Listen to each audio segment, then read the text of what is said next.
तो रुक्मिणी ने पंडित जी को दक्षिणा दी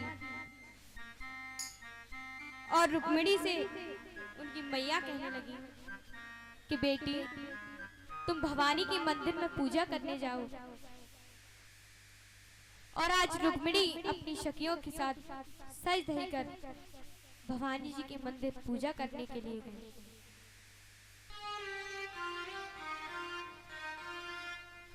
और अपनी सखियों से किस प्रकार कह रही है, आओ मेरी सखी मुझे मेहंदी लगा दो, मेहंदी लगा दो मुझे ऐसी सजा दो, मुझे श्याम सुंदर की दुल्हन बना दो, मुझे श्याम सुंदर की दुल्हन बना दो।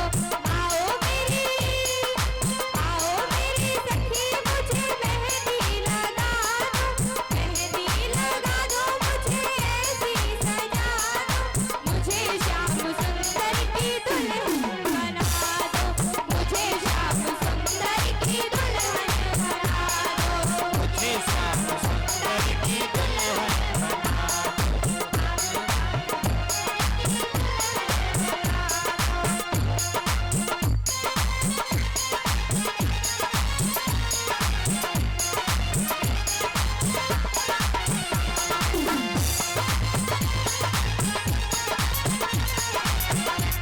गुरु ने मेरी कीनी सगाई, सतगुरु ने मेरी कीनी सगाई, उनको बुला के हथ लेवा करा दो, उनको बुला के हथ लेवा करा दो, मुझे श्याम सुंदर की दुल्हन बना दो, मुझे श्याम सुंदर की दुल्हन बना दो। आओ मेरी सखी मुझे मेहंदी लगा दो, मेहंदी लगा दो मुझे ऐसी सजा दो, मुझे श्याम सुंदर की दुल्हन बना दो, मुझे श्याम सुंदर की दुल्हन बना दो। आओ मेरी सखिया मुझे मेहंदी लगा दो, आओ मेरी सखिया मुझे मेहंदी लगा दो, मेहंदी लगा दो मुझे चुनरी उड़ा दो, मुझे श्याम सुंदर की दुल्हन मेरी साथियों के साथ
पूजा करने के लिए गई। उधर शिशुपाल जरासंध आदि ने सैनिकों को नियुक्त कर दिया कि कहीं कृष्ण रुक्मिणी को चुरा ना ले जाए। ठीक समय पर रुक्मिणी जी अंबिका माँ के मंदिर पहुंची। समय जानकर रुक्मिणी जी अंबिका माँ के मंदिर पहुंची। कन्हैया ने पहले से ही रथ को मंदिर के बगल लगा दिया था। श्री सुखदेव जी कहने लगे कि हे राजन परीक्षित, नमस्ते त्वाम्बिके क्षीरं स्वसंतानयुता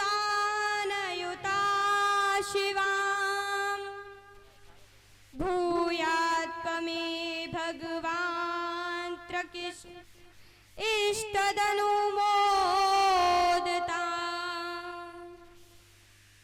रुक्मिणी कहने लगी कि हे देवी, आपके पति शंकर जी व पुत्र गणेश जी हैं, उन सबको मैं प्रणाम करती हूँ। हे देवी, श्री कृष्ण ही मुझे पति रूप में प्राप्त हो, मुझे ऐसा वरदान दीजिए। और श्री सुखदेव जी कहने लगे कि हे राजन परीक्षित, हो विनय प्रेम वस भई भवानी खसी माल मूरति मुस्कानी।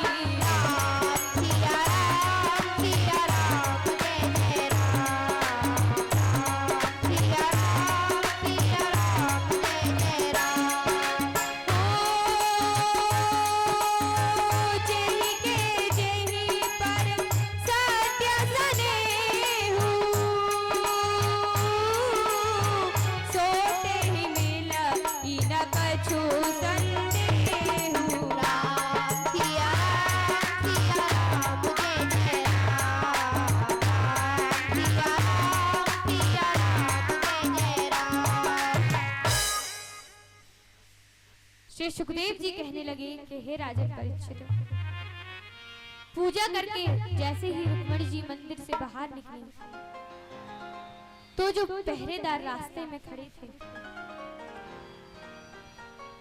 सब गहरी नींद में सो गए। उसी समय गोविंद भगवान ने क्या किया, रथम समारोप्य शुभलक्षणम राजनं चक्रं परिभूव्य माधवः तथोययो राम पुरोगमेशनेह शगाल मध्यादिव भागीरधरेह।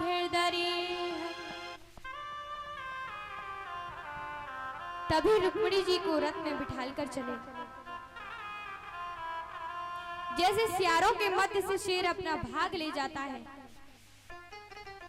उसी प्रकार कन्हैया जी रुक्मिणी जी को लेकर चले। तो शिशुपाल के साथ ही राजा अपने को धिक्कारने लगे कि आज हम धनुधारियों के बीच में से यश को गोप ऐसे हर ले गया जैसे सिंहों के यश को मृग हर ले जाते हैं। ऐसा कहकर के सारे राजे इकट्ठे हुए और युद्ध को ललकारने लगे। दोनों में घमासान युद्ध होने लगा। अंत में भगवान ने सबको परास्त कर दिया। तो जरासंध आदि शिशुपाल को समझाने लगे कि शिशुपाल, हमारा समय अब खराब है, अब क्या करें। तो रुक्मिणी का बड़ा भाई प्रतिज्ञा करके कहने लगा, यदि मैं कृष्ण से अपनी बहन को छुड़ाकर ना लाया तो मैं आज से इस कुंदनपुर में अपना मुख नहीं दिखाऊंगा। और कृष्ण जाकर के कहने लगा, ए ग्वाल, मेरी बहन को कहां ले जा रहा है। दोनों में बहुत समय तक युद्ध चलता रहा। तब भगवान ने उसे बांध लिया और तलवार लेकर के मारने के लिए रथ से नीचे उतरे। जैसे ही मारने को हुए, एकदम से रुक्मिणी जी ने हाथ पकड़ लिया और कहने लगी, योगेश्वरा प्रमेयाम देव देव जगत्पते हन्तु नाहर्षि कल्याण भ्रातरं मे महाभू। रुक्मिणी कहने लगी कि हे स्वामी, ये मेरा भाई है और बंधा हुआ है, हे नाथ, और आपका साला है, और हे स्वामी, ये मेरे बूढ़े बाप की निशानी है, इसे मत मारिए। तो रुक्मिणी जी के कहने पर भगवान ने उसे छोड़ दिया, परंतु श्री कृष्ण ने रुक्मिणी की मूंछ और सिर के बाल काट दिए। जब तक वहां दाऊजी आ गए, दाऊजी ने आकर छुड़वाया और फिर वह कुंदनपुर नहीं गया, भोजगढ़ नामक नगर बसाकर रहने लगा। भगवान कन्हैया रुक्मिणी जी को द्वारका ले आए। भीष्मक महाराज ने आज रुक्मिणी जी का कन्यादान करने लगे।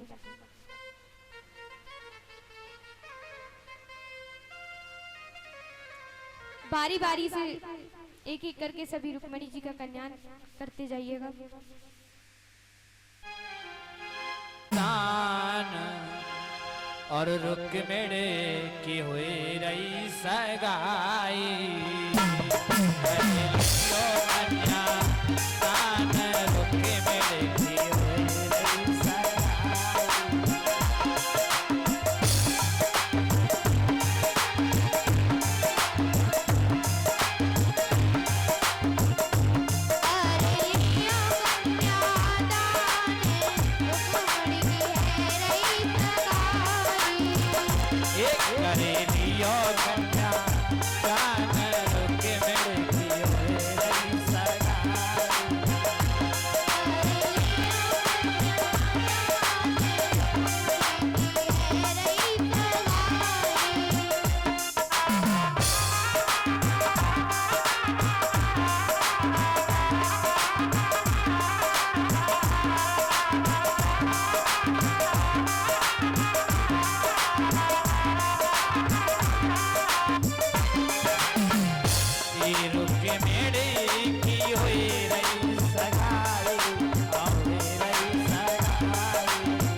हमारे बीच में आज डॉक्टर सुखलाल जी आए हुए हैं। रुक्मिणी जी को भी कन्यादान लिया। हमारे डॉक्टर साहब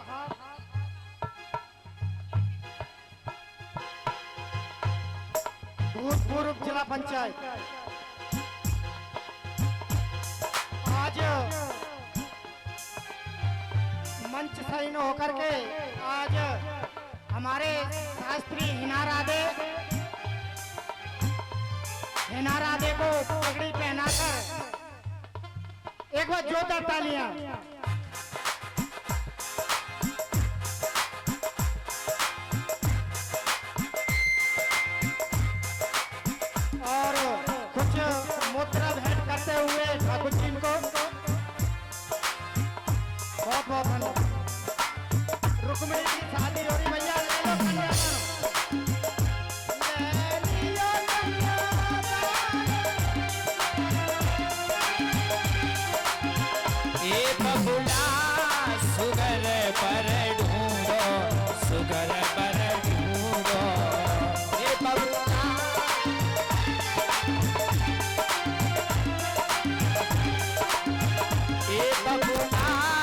सुगर पर ढूंढो, सुगर पर ढूंढो।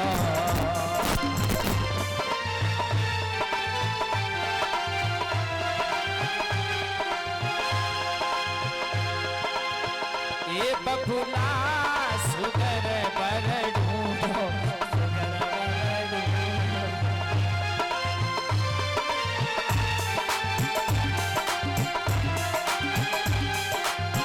ये मैया लेवे कन्या दान रोके मेरे दियो रही सगाई। ये मैया लेवे कन्या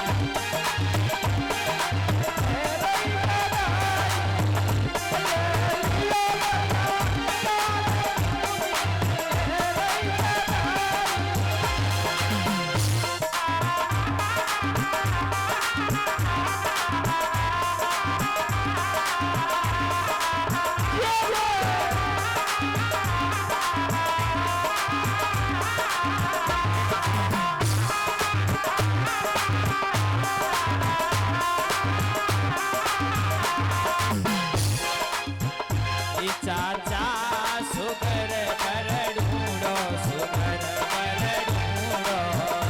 चाचा सुगर पर ढूंढो, सुगर पर ढूंढो। ये चाचा सुगर पर ढूंढो, सुगर पर ढूंढो। ये चाचा सुगर पर ढूंढो। ये चाची ने में कन्या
बोलिए काल की। भगवान की शादी में आज मैया यशोदा और सभी ब्रजवासी आए।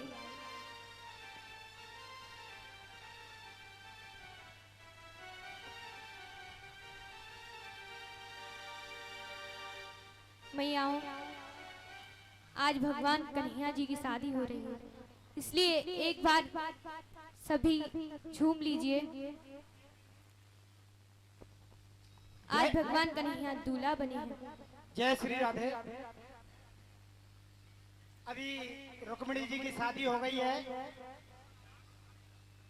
और नंदलाल के रुक्मिणी दुल्हन बनी, दूल्हा बने रे नंदलाल के रुक्मिणी दुल्हन बनी।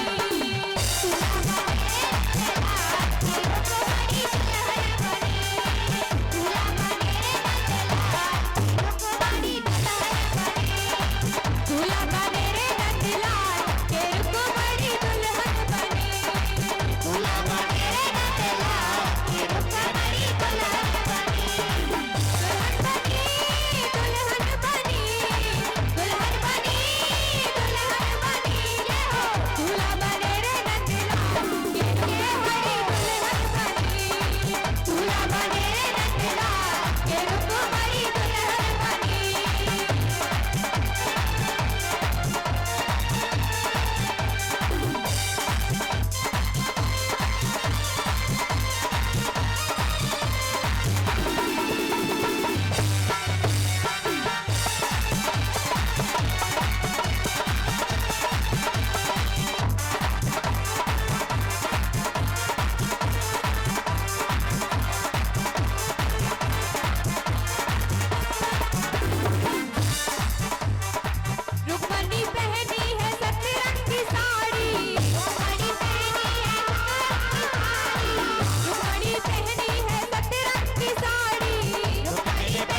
ब्याह जब तक भय नहीं तो भय नहीं, और अब तो लाइन लग गई।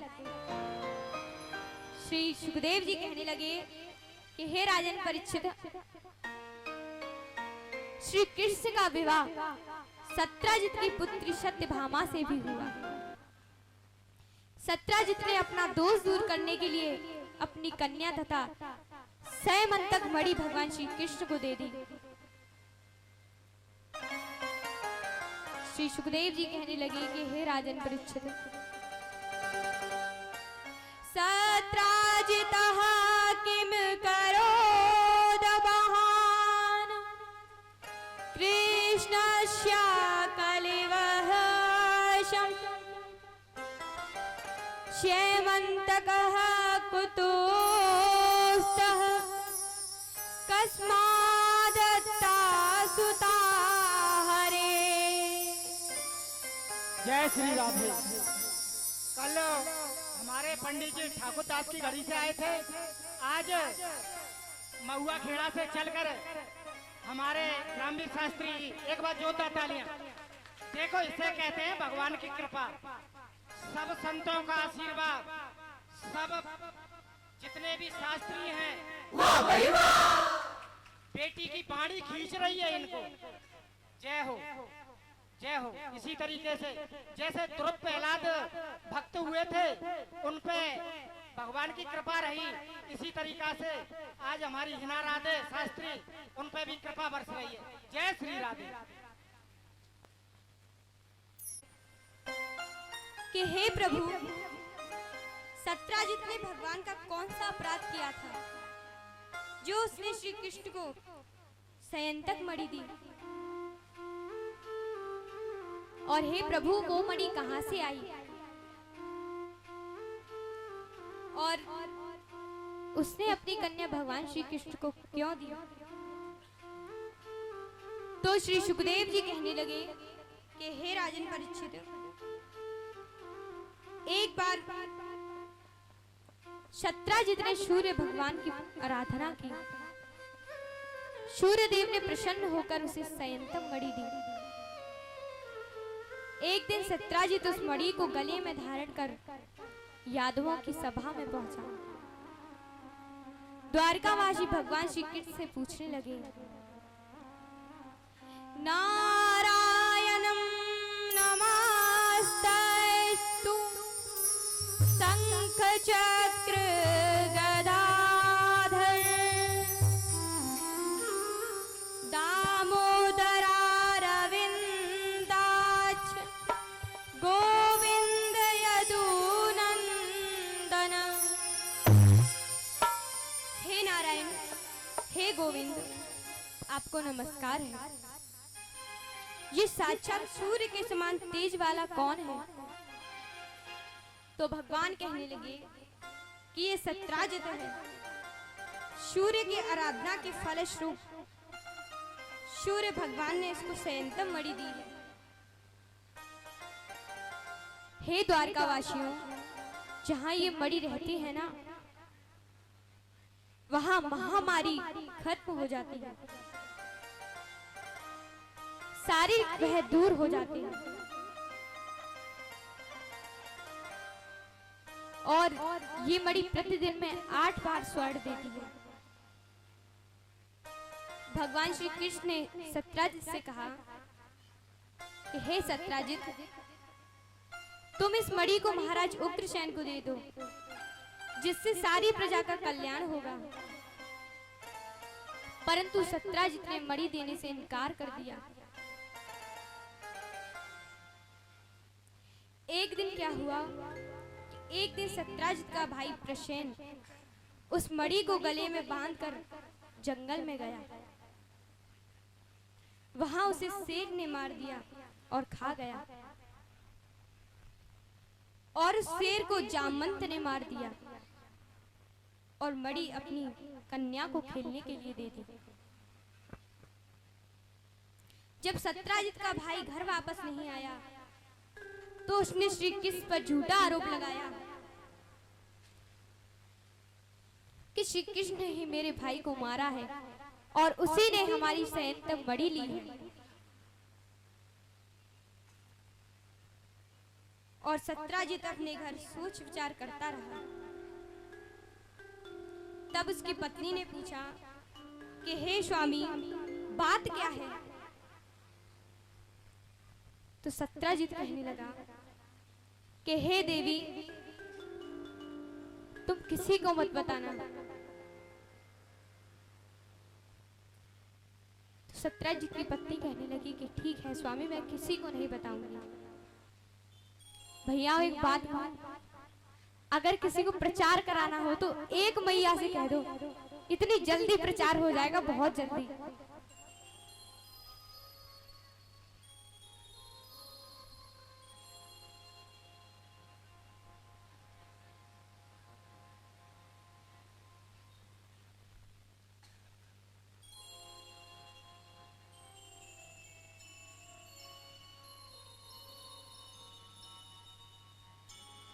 और सत्राजित ने अपनी पत्नी को सब कुछ बता दिया कि कन्हैया ने ही हमारे भाई को मारा है और वही सैंतमढ़ी को लेकर चला गया। तो देवी ने सवेरे 4 बजे तो पूरे नगर में खबर फैला दी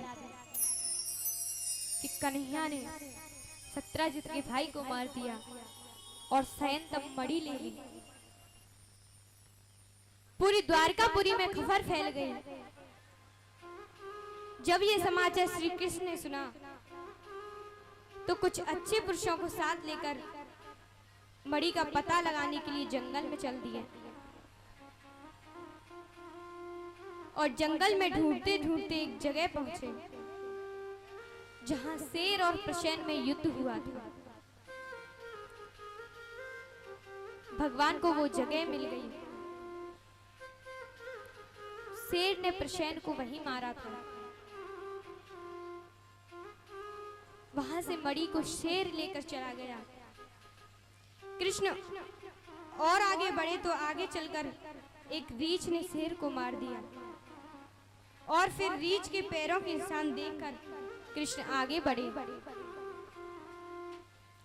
आगे चलकर एक पर्वत की गुफा में चिन्ह जाते हुए मिले। कन्हैया जी ने उस गुफा के बाहर सबको बिठालकर स्वयं गुफा के अंदर घुस गए। अंदर जाकर के उन्होंने देखा कि उस मणि से बच्चे खेल रहे थे। अनजाना आदमी को देखकर बच्चों ने शोर मचाया तो जामवंत एक साधारण पुरुष जानकर भगवान से युद्ध करने लगा। लेकिन जब 28 दिन तक युद्ध करते करते मुक्का मुक्की से जामवंत के शरीर की गांठ फूट गई।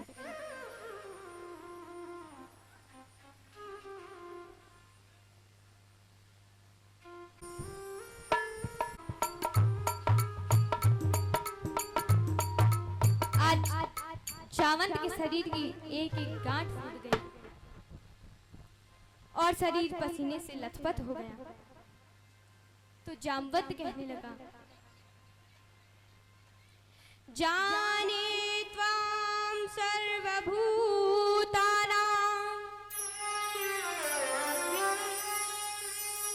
प्राण ओजासहो वलम्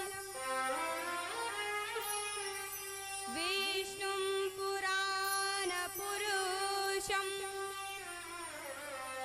प्रभु विष्णु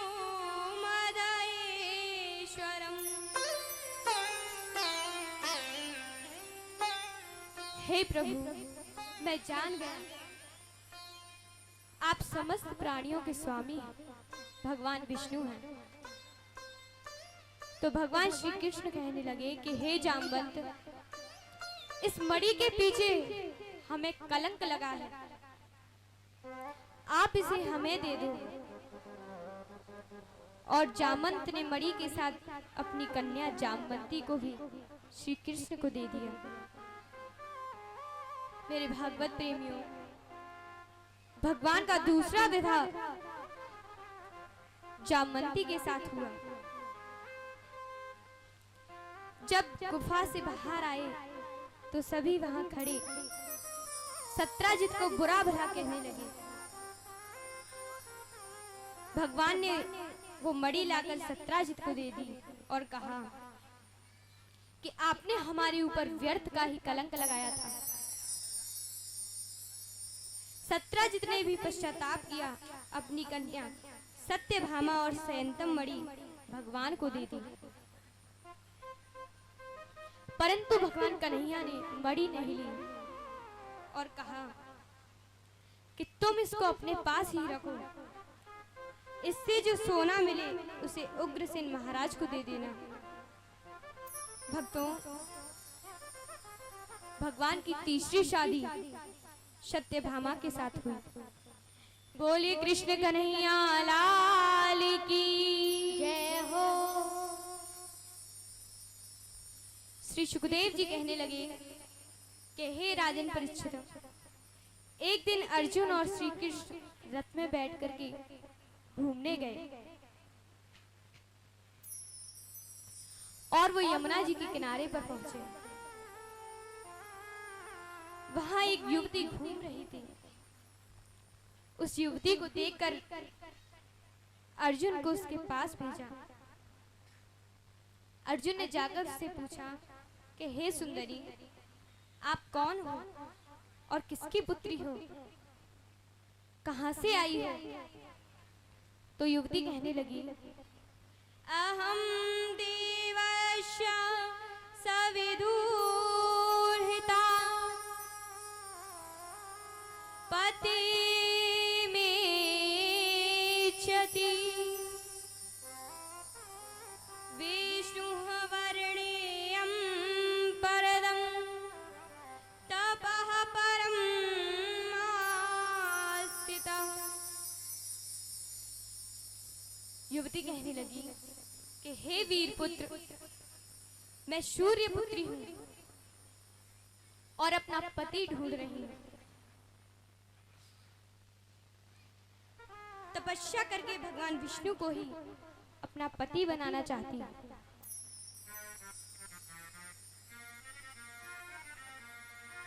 और हे वीर, मेरा नाम कालिंदी है। अपने पिता द्वारा बनाए गए महल में इस यमुना जी में निवास करती हूँ। तब भगवान ने कालिंदी को दर्शन दिए और अपने साथ द्वारका में लाए और कालिंदी के साथ विवाह किया। और भगवान ने एक विवाह मित्र वृंदा के साथ हुआ।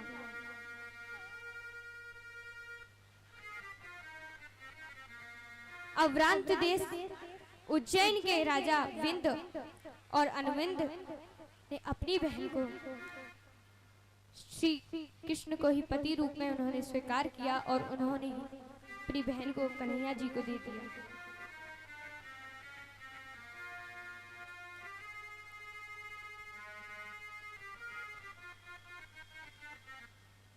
बोले वृंदावन बिहारी लाल की जय हो।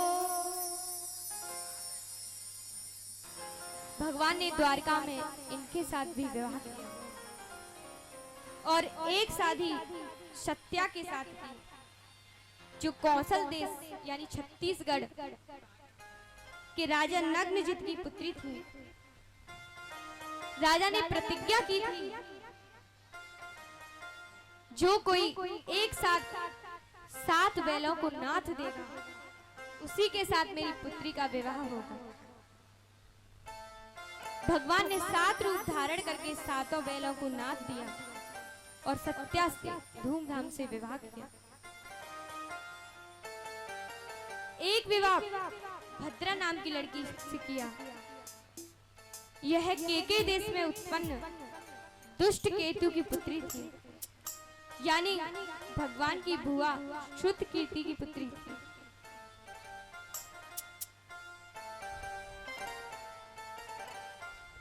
जय श्री राधे। बेटी के बड़े बाबा जय हो। तालियां।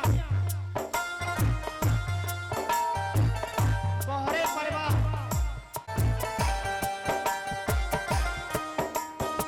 कमाए लो पुण्य।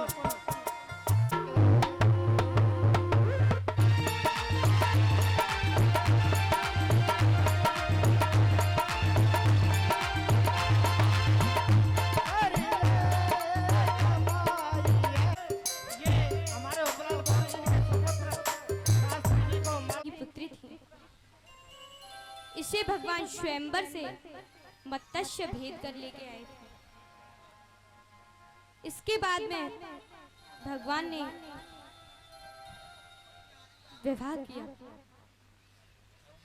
श्री सुखदेव जी कहने लगे कि हे राजन परीक्षित, भैष्मीजामवन्ति भामा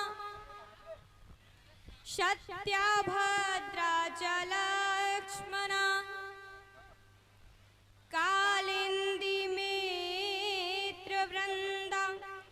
चेत्यष्टो पट्टमहास्त्रेः।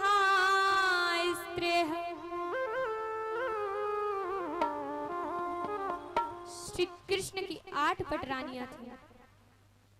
इसके बाद में राजा परीक्षित ने पूछा कि हे प्रभु, भगवान के अन्य विवाहों के विषय में बताइए। तब श्री सुखदेव जी कहने लगे, इंद्रेण हस्त्रछेद हतकुण्डलवन्दुना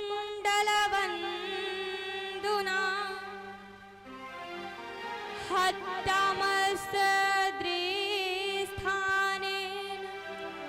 जापितो भौमचेष्टितम्।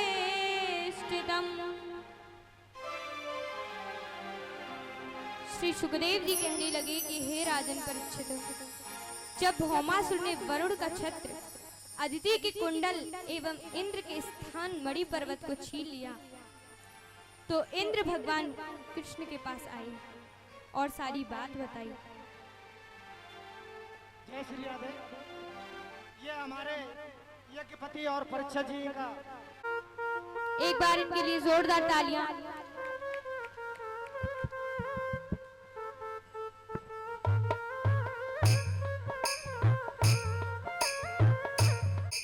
इंद्र भगवान के कहने पर भगवान श्री कृष्ण सत्यभामा को गरुड़ पर बैठा कर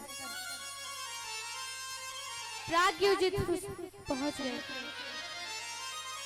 भौमासुर ने सोचा था कि जब 16,108 राजकन्याएं हो जाएंगी तभी सबके साथ विवाह करूंगा। राजाओं की कन्याओं को लाता और किले में बंद कर देता, लेकिन 16,100 होने पर ही भगवान कन्हैया वहां पहुंच गए। वैसे भक्तों, इस संसार में किसी की इच्छाएं पूरी नहीं हुई। मनुष्य एक ऐसा जीव है जिसकी एक इच्छा खत्म होने के बाद दूसरी इच्छा उत्पन्न हो जाती है। मनुष्य की इच्छाएं कभी खत्म नहीं होती, और जिसने अपनी इच्छाओं को वश में कर लिया वो मोक्ष को प्राप्त होता है। कबीर दास जी कहते हैं,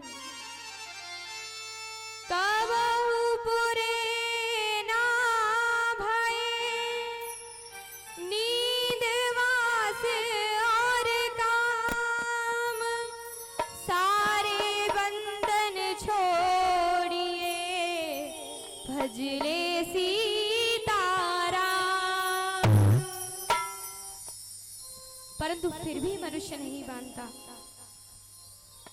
अपनी इच्छाओं की पूर्ति करना चाहता है। श्री सुखदेव जी कहने लगे कि हे राजन परीक्षित, भगवान श्री कृष्ण ने भौमासुर के नगर में जाकर अपनी गदा से परकोटे को तोड़ दिया, और जो मूर्ख दैत्य जल में सो रहा था, जिसके 5 सिर थे, उसकी नींद टूट गई। भगवान ने उसके मुंह को बाणों से भर दिया। दोनों में भयानक युद्ध होने लगा। भगवान ने चक्र से उसके 5 सिर काट दिए। बोलिए कृष्ण कन्हैया लाल की। उसके मरने के बाद में उसके 7 पुत्र ताम्र, अंतरिक्ष, विमांशु, वशु, नभ, श्वास और अरुण भगवान के ऊपर अस्त्र शस्त्रों से प्रहार करने लगे, लेकिन भगवान ने सबका संहार कर दिया। अंत में पृथ्वी का पुत्र भौमासुर विशाल सेना लेकर आया भगवान के ऊपर शस्त्रों की वर्षा करने लगा। भगवान ने उसके सारे शस्त्रों को काट दिया।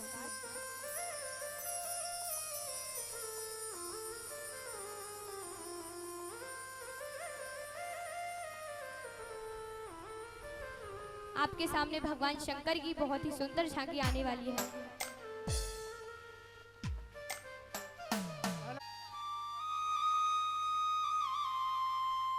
काट दिया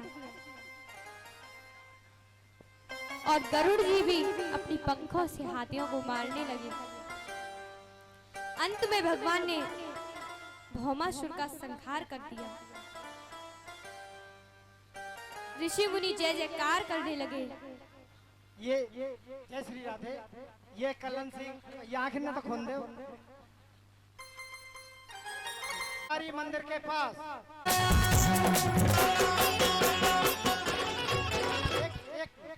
जो हमारी कलश वाली बेटी